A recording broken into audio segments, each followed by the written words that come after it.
Would you like to understand why the dating market exists and why humans use demand and supply as mechanisms to determine somebody's value on the dating market?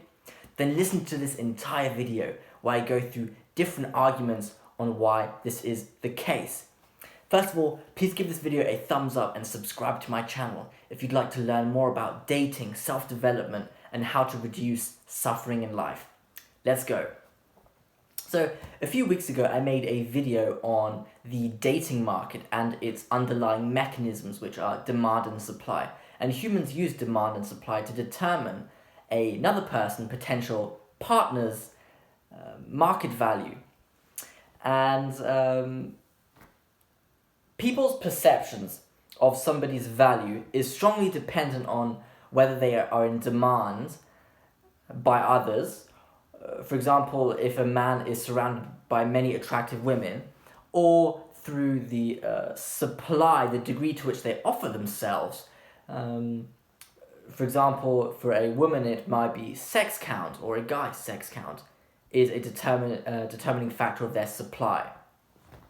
Now, the demand is very key because we are faced with a problem of asymmetric information. You do not know what a person's true value is, yet the demand can be to a degree, reasonable indication of somebody's true value.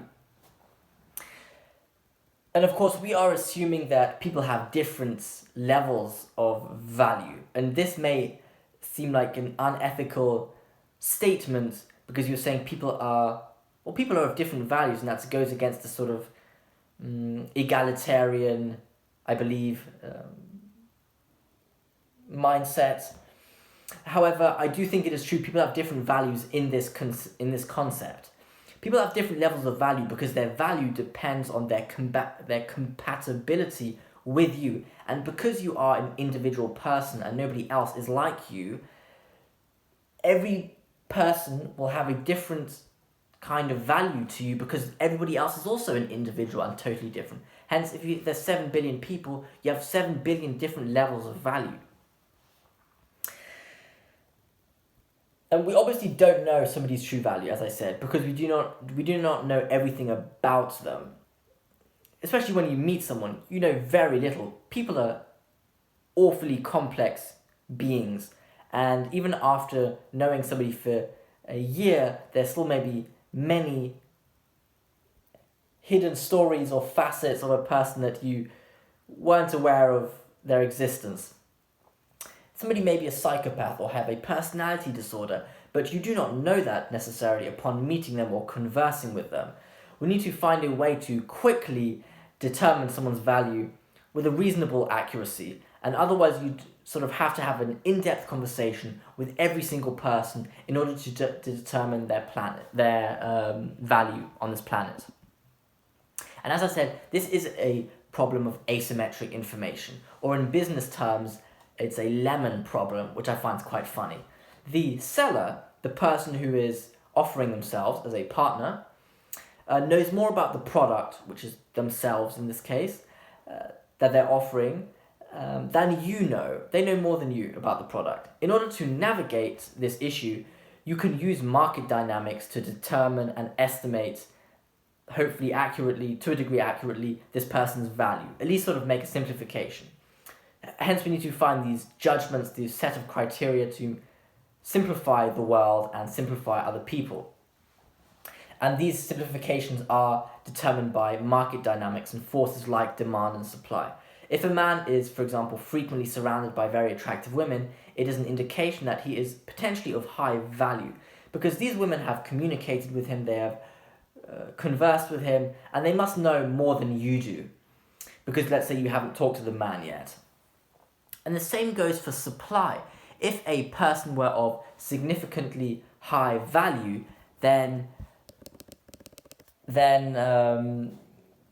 you would assume that they would likely protect their value because it is high value, so they, protect it and take care of it, and only hand themselves out in, moderation and carefully. And their supply is consequently scarce. And if their supply is scarce, you as an observer might assume, but maybe this person is of high value, otherwise they wouldn't be, to a degree, reserved, you know? And supply is an indication of a person's value. Of course, there are many cases where somebody may be of high value, yet they are offering themselves in large amounts, so they have a high supply. However, I do hypothesize that these cases are outliers, and most people who are of high value do hold themselves reserved in a comparatively lower supply maybe, than the majority of humans. And that's the case for the majority of humans. And one thing that needs to be said here is that with high value, I mean a human being who is healthy and able to raise children healthily in the future. And that's of highest value because that's, I think, how humans are primed.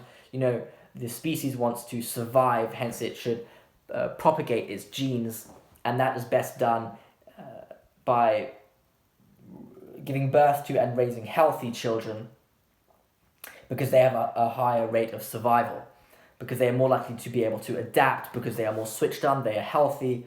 And the more unhealthy you are, the more, let's say, aware you might be of the surrounding, and the less fit you might be, the more physical problems might occur. So it's always in terms of what is a healthy human being, and that is what we try to figure out with this demand and supply. So in conclusion, we are faced on the dating market with an asymmetric information problem because we do not know the true value of somebody else, and we use demand and supply as indicators of somebody's potential true value. Of course, these are simplifications, and our world is very complex, so one needs to be very careful with these simplifications because you may quite frequently be judging somebody quite wrong. So maybe it's either these people happen to be very unusual cases and to judge them wrong, or your map of reality, how you judge on the dating market, your simplifications are just very suboptimal and need to be reconfigured and adjusted. So be very conscious of that. That's very important, because being judgmental can be quite unhealthy. So this needs to be followed, or this endeavor needs to be undertaken in moderation, let's say. So be careful. If you enjoyed this video, please give it a thumbs up and subscribe to my channel if you'd like to learn more about these dating dynamics, self-development, and how to reduce suffering in life. That's it, guys. Thank you for listening.